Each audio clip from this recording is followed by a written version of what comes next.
Hello dear students, let's study about evaporation today. हम छोटी class से याद करते आ रहे हैं, when water changes to water vapour this is known as evaporation. ये बात तो ठीक है, बट ऐसे तो बॉइलिंग में भी तो वाटर टू गैस चेंज ही हो रहा है।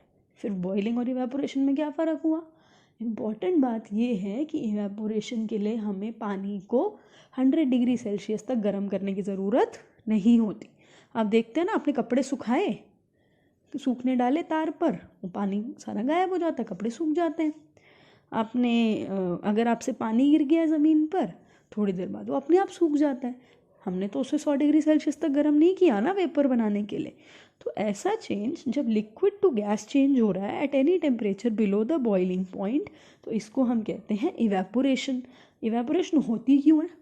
तो सबसे किनारे वाले पार्टिकल है ना, सबसे सरफेस पे सबसे ऊपर जो हैं, वो सबसे शैतान होते हैं। उन्हें बस मौका मिलना चाहिए बाहर जाने का। तो जैसे ही उन्हें थोड़ी सी भी हीट मिलती है सराउंडिंग से, वो जो जगह थी ना उनकी सतह वाली, सरफेस वाली, वो छोड़कर वेपर बनना शुरू कर देते हैं। और इसीलिए इवेपोरेशन को सरफेस फिनोमिना कहते हैं। Particles at the surface gain energy and leave the surface, so evaporation is a surface phenomena.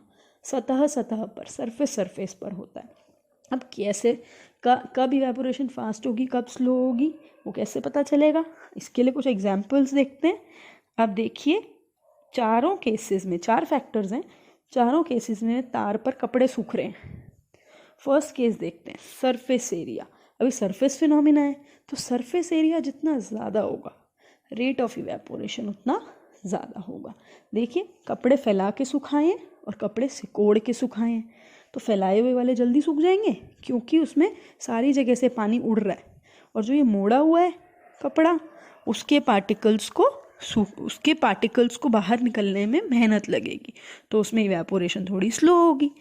अब आप सोचिए, आपने चाय रखी है कप में और चाय प्लेट में, सॉसर में रखी है, तो कप वाली तो गरम गरम लगेगी और प्लेट वाली जल्दी ठंडी हो जाएगी, क्योंकि प्लेट वाली का जो सरफेस एरिया है, जो एक्सपोज्ड सरफेस एरिया है, वो ज़्यादा है। उसकी वजह से उसकी जो गर्माहट है वो जल्दी चली जाएगी सराउंडिंग्स में और वो ठंडी हो जाएगी। इसी तरह से अगर हम टेम्परेचर बढ़ा दें तो भी इवेपोरेशन फास्ट होगी। इसीलिए अगर बहुत तेज़ धूप होती है तो कपड़े जल्दी सूख जाते हैं, और किसी दिन छाया में सुखा दें कपड़े तो उन्हें सूखने में टाइम लगता है। Third case, wind speed. अगर हवा तेज़ चल रही है तो क्या होता है, ये जो वाटर वेपर थे हवा के साथ आगे बह जाते हैं। अब कपड़े के आसपास जगह है ना वाटर वेपर आने की, तो इसलिए भी कपड़े जल्दी सूख जाएंगे। So as the wind speed increases, rate of evaporation increases.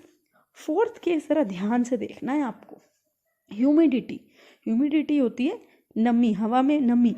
अगर हवा में ऑलरेडी बहुत सारा पानी है तो वहाँ पे जगह ही नहीं होगी और वाटर वेपर लेने के लिए। इसीलिए अगर ह्यूमिडिटी होती है, ह्यूमिडिटी जितनी कम होगी, रेट ऑफ इवेपोरेशन उतना फास्ट होगा। ह्यूमिडिटी कम होने का मतलब इस कपड़े के पास वाटर वेपर कम है और वाटर वेपर आ सकता है, तो इवेपोरेशन होती रहेगी। अगर इस कपड़े के पास ऑलरेडी बहुत सारा वाटर वेपर है, यानी ह्यूमिडिटी ज़्यादा है, तो इवेपोरेशन स्लो हो जाएगी। इवेपोरेशन में क्या हो रहा है, सराउंडिंग से हीट एब्जॉर्ब हो रही है, इसीलिए इवेपोरेशन कॉजेज कूलिंग, इससे ठंडक महसूस होती है। तो इसके कुछ एग्जांपल्स देख लेते हैं। स्वेटिंग, हमें पसीना आता है, फिर वो जो वाटर होता है वो वेपोराइज हो जाता है, वेपोराइज हो गया और हमारी बॉडी की गर्मी को लेके चला गया, इसीलिए हमें ठंडक महसूस होती है जब हमें पसीना आता है। तो और क्या हो सकता है, अगर हमारे हाथ पे एसीटोन, नेल पॉलिश रिमूवर ऐसी कोई चीज़ गिर जाती है तो हाथ को ठंडा ठंडा लगने लगता है। क्यों?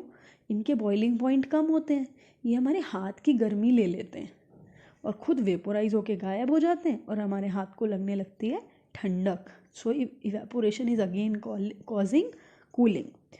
उसके अलावा कई बार गर्मियों में लोग अपनी छत पर या घर के बाहर आंगन में वाटर स्प्रिंकल करते हैं, पानी छिड़कते हैं।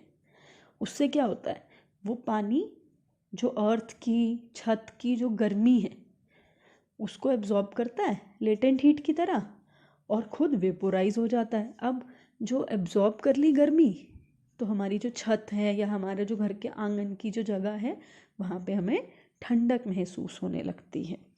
इसके अलावा हम कॉटन क्लोथ्स पहनना पसंद करते हैं ना गर्मियों में। क्यों? क्योंकि वो स्वेट को एब्जॉर्ब करते हैं।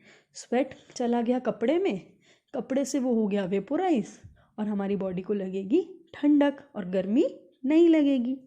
इसके अलावा आपने अर्दन पॉट देखे होंगे, मिट्टी के घड़े जो होते हैं, उनके अंदर होते हैं छोटे छोटे छेद, इतने छोटे कि दिखते भी नहीं हैं। वो उन छेद से, उन होल से क्या होता है, थोड़ा थोड़ा पानी बहुत कम इवेपोरेट होता रहता है।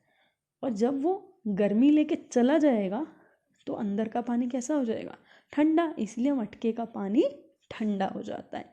उसके अलावा उसके अंदर बहुत सारे मिनरल्स भी आ जाते हैं क्योंकि वो मिट्टी में रखा रहता है ना, इसलिए।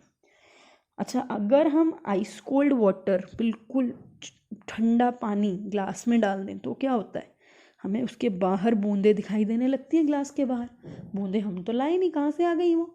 उसमें क्या हो रहा है कि जो बाहर का वाटर वेपर है वो उस कूल सरफेस से टकरा रहा है और कंडेंस होकर वाटर ड्रॉपलेट्स की फॉर्म में हमें दिखने लगता है।